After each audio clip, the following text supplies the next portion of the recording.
우크라이나 전쟁에 참전하겠다고 무단 출국한 해병대원 사태가 심각하게 돌아가고 있습니다. 폴란드 검문소에서 현재 음식을 시켜 먹고 밖으로 나오지 않고 농성 중이지만 강제로 끌고 올 수 없는 상황입니다. 이 해병대원이 유럽연합의 법률을 알고 갔을까 싶을 정도로 복잡한 법률 문제가 걸려 있습니다. 현재 해병대원은 폴란드 국경수비대의 검문소에 머무르고 있습니다. 22일 폴란드에 도착해서 국경 검문소를 통해 우크라이나 입국을 시도했습니다. 그러나 한국의 요청을 받은 우크라이나 측이 입국이 거부하였습니다.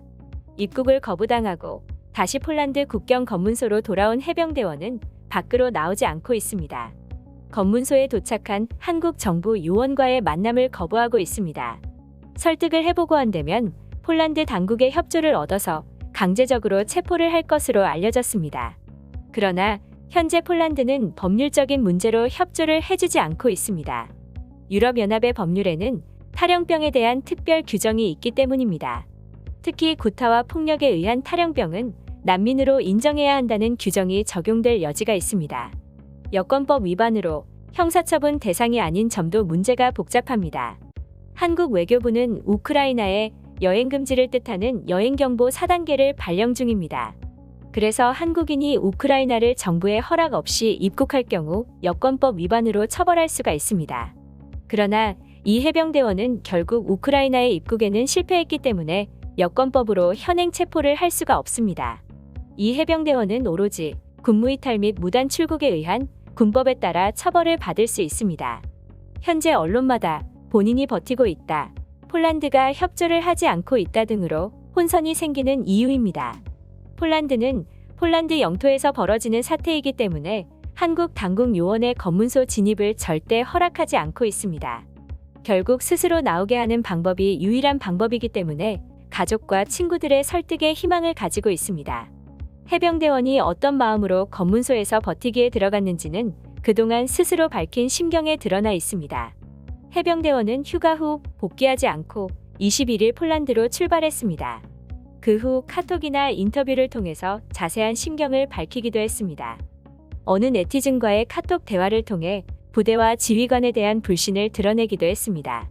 사단장이 사정을 하는 카톡 내용도 보내주기도 했습니다. 특히 언론과의 전화 인터뷰에서 군인으로 가만히 보고 있을 수 없었다. 살기도 막막하고 미래가 보이지 않는다. 부대는 부조리가 너무 많아 너무 힘들었다. 부대에서 가혹행위를 당했다. 이를 잘 알고 있는 지휘관과 부대장이 도리어 2차 가해를 했다라고 폭로했습니다. 그러면서 우크라이나에서 전쟁을 마치고 우크라이나에서 살겠다라고 말했습니다. 우크라이나는 용병을 모집하면서 희망한다면 우크라이나 국적을 주겠다라는 조건을 제시한 바가 있습니다. 만약에 전쟁에서 승리하게 된다면 우크라이나에서 영웅이 될 수도 있을 것이라는 희망도 주었습니다. 현재는 우크라이나 정부가 입국을 거부하는 이상 우크라이나 전쟁에 참가할 수는 없습니다. 폴란드도 부대 내 가혹행위로 인한 탈영병으로 인정한다면 폴란드의 법률에 따라 처리가 될 것입니다. 이 해병대원이 지금까지 공개한 사실로 일부 가혹행위와 탈영과의 관계가 인정될 수 있을지가 문제입니다. 가혹행위는 사단장과의 카톡에서 사단장이 일부 인정을 한 상황이기 때문에 해병대원에게는 유리할 수 있습니다. 그러나 그 정도로 폴란드가 끝까지 해병대원을 지킬 것인지 의문입니다. 그나저나 이 해병대원 때문에 부대가 발칵 뒤집히고 관련 간부들이 불안해하게 되었습니다.